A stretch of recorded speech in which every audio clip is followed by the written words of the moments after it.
트럼프가 돌아왔습니다. 놀랄 일은 아니었습니다. 무슨 일이든 일어나는 이 세상에서 이미 한 번 했는데 두 번 못할 리 없습니다.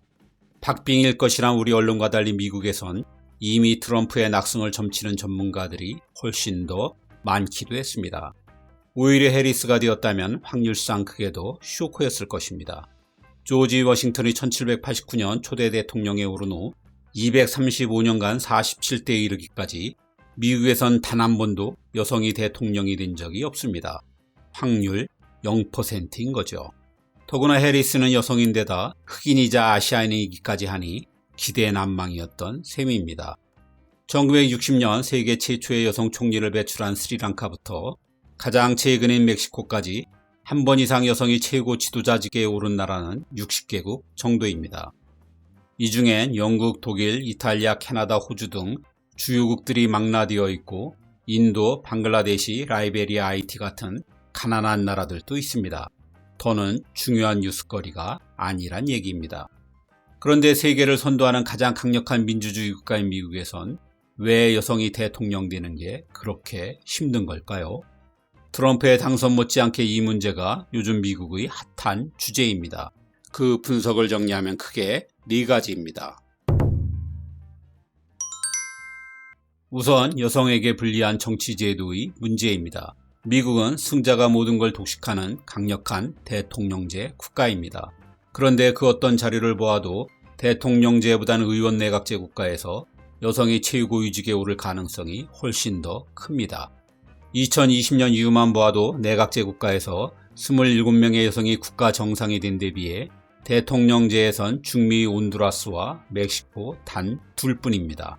내각제에선 과반을 차지하는 다수당이 없으면 여러 당이 연정으로 정부를 운영하는 것이 일반적입니다. 따라서 정당 간의 협력이 필수이고 이 덕에 여성도 정부 강요로 임명될 기회가 많아집니다. 넓어진 인재풀은 여성이 최고위직에 오를 가능성을 더 크게 만들어주죠. 하지만 남성 중심의 리더십이 여전히 주류를 이루는 미국의 현 상황에 1등이 모든 걸 차지하는 대통령제 하에선 여성이 기회를 잡는 게 사실상 쉽지 않습니다. 이는 의회 선거에서도 마찬가지입니다. 미국은 여성 유권자가 남성보다 숫자상 좀 더 많음에도 상원에선 여성 의원이 24%, 하원은 28%에 그치고 있습니다. 아이슬란드의 50%대, 북유럽, 영국, 프랑스의 40%대에 비해 서방 세계에선 상당히 낮은 수준이죠. 여성 인구수 대비 여성 의원의 숫자가 적은 건 사실 대부분 나라가 마찬가지입니다. 의원의 60% 이상이 여성인 아프리카의 르완다와 50% 이상인 중미 쿠바와 니카라과 정도만이 예외라고 할 수 있습니다. 때문에 정치적인 성별 불균형을 해소하기 위해 많은 나라가 도입하는 제도가 있습니다. 여성 할당제입니다. 이 제도는 여성의 대표성을 높여 정치적 다양성과 성평등을 함께 넓히기 위한 것입니다.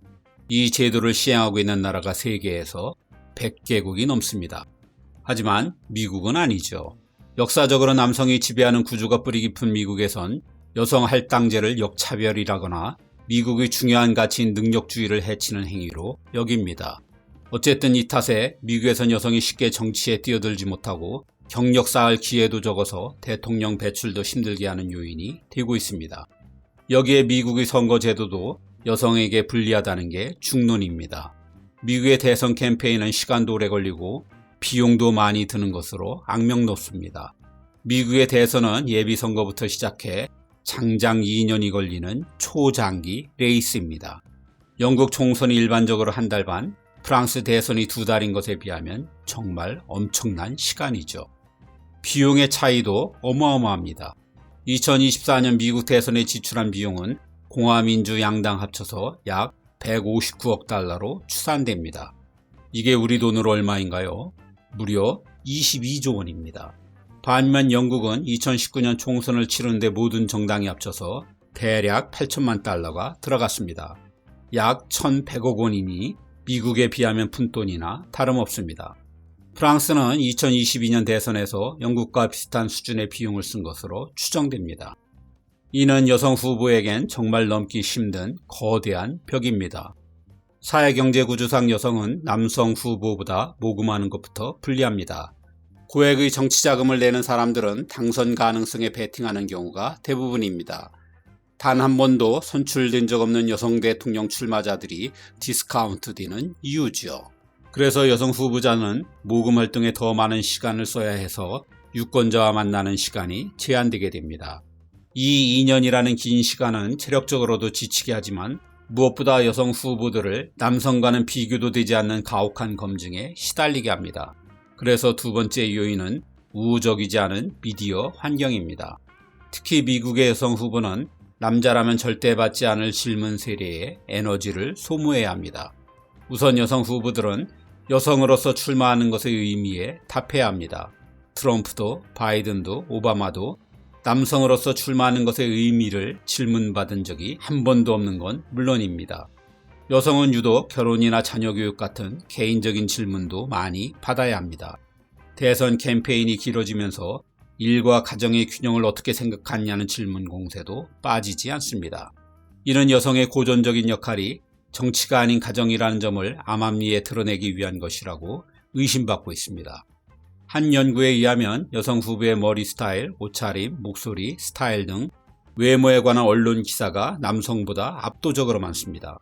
여성 후보의 사소한 실수나 약점이 과장 보도되는 경향도 뚜렷합니다. 이런 미디어의 보도 행태는 여성 정치인을 약하고 우유부단하며 감정적이라는 고정관념을 강화하고 있습니다.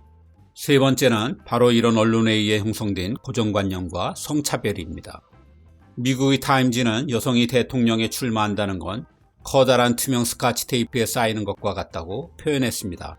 마치 존재하지 않는 것처럼 보이는 성차별이 온몸에 달라붙어 미국의 여성 정치인을 꼼짝달싹도 못하게 한다는 것입니다.